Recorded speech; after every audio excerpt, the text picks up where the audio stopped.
नमस्कार। तापमान लाइव में आपका स्वागत है। मैं नुजहत जहां।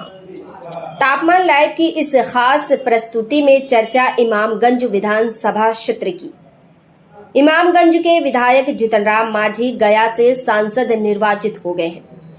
इस कारण उन्होंने विधानसभा की सदस्यता छोड़ दी है। अब वहां उपचुनाव होगा। तारीख की घोषणा अभी नहीं हुई है। दो दिग्गज नेताओं में टक्कर की वजह से इमामगंज पिछले 2 चुनाव से सुर्खियों में है। इस टक्कर की कथा काफी दिलचस्प है। इमामगंज से उदय नारायण चौधरी लड़ते थे, कभी निर्वाचित होते थे तो कभी हार भी जाते थे। पहली जीत उन्हें 1990 में मिली थी। दूसरे चुनाव यानी 1995 में रामस्वरूप राम से हार गए। 2000 में वापसी हुई तो 2015 तक काबिज रह गए, यानी 2005 के दोनों चुनाव के साथ 2010 के चुनाव में भी उनकी जीत हुई, लेकिन उसके बाद से हाथ मल रहे हैं। 2015 और 2020 में उनकी लगातार हार हो गई। जीतनराम मांझी पहले बाराचट्टी से विधायक निर्वाचित होते थे। नए परिसीमन में भूगोल बदल गया। तब 2010 में मखदुमपुर के चुनावी अखाड़े में उतर गए। इस संवाद का रोचक हिस्सा यह है कि 2015 में उदय नारायण चौधरी को परास्त करने का खुला संकल्प लिए वह इमामगंज के अखाड़े में कूद गए।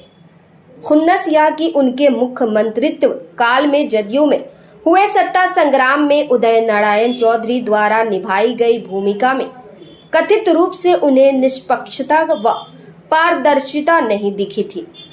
उदय नारायण चौधरी उस वक्त बिहार विधानसभा के अध्यक्ष थे। इमामगंज में उसी का हिसाब बराबर करना था। जीतनराम मांझी 2015 में उस मखदूमपुर से भी अपनी पार्टी हम का उम्मीदवार बन गए थे, जहां से 2010 में जदयू उम्मीदवार के तौर पर निर्वाचित हुए थे। 2015 में जदयू महागठबंधन में था। मखदुमपुर में जीतनराम मांझी की हार हो गई, लेकिन इमामगंज में उन्होंने अपने संकल्प के अनुरूप उदय नारायण चौधरी को धूल चटा दी। उदय नारायण चौधरी तब महागठबंधन में जदयू के उम्मीदवार थे।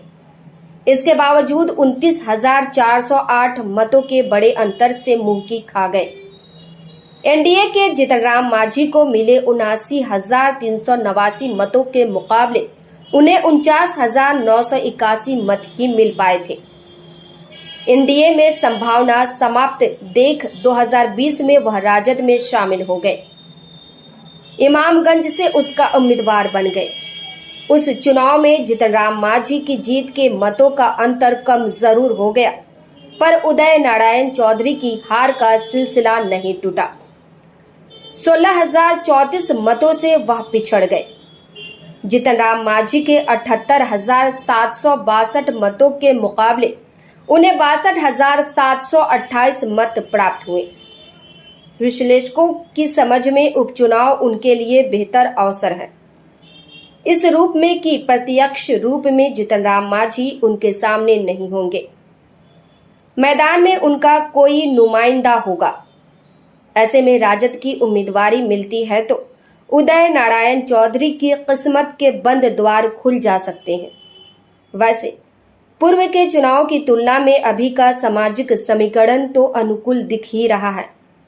संसदीय चुनाव में इमामगंज विधानसभा क्षेत्र में भाजपा के पिछड़ जाने से भी राजद का हौसला बुलंद है। इसका लाभ उन्हें मिल सकता है। इमामगंज विधानसभा क्षेत्र औरंगाबाद संसदीय क्षेत्र के तहत आता है। भाजपा प्रत्याशी सुशील कुमार सिंह वहां 2,628 मतों से पिछड़ गए। इतनी अनुकूलता के बाद भी इस बार राजद उम्मीदवार के तौर पर उदय नारायण चौधरी हार के क्रम को नहीं तोड़ पाते हैं, तो फिर उनकी राजनीति का क्या होगा, यह बताने की शायद जरूरत नहीं। इस प्रस्तुति में बस इतना ही। फिर मिलते हैं ऐसी ही दूसरी किसी खास खबर के साथ। वरिष्ठ पत्रकार विष्णुकांत मिश्र का यह विश्लेषण पसंद आया हो तो अपनी प्रतिक्रिया जरूर दीजिएगा। तापमान लाइव चैनल को देखिए, शेयर कीजिए लाइक कीजिए और सब्सक्राइब अवश्य कीजिए। धन्यवाद।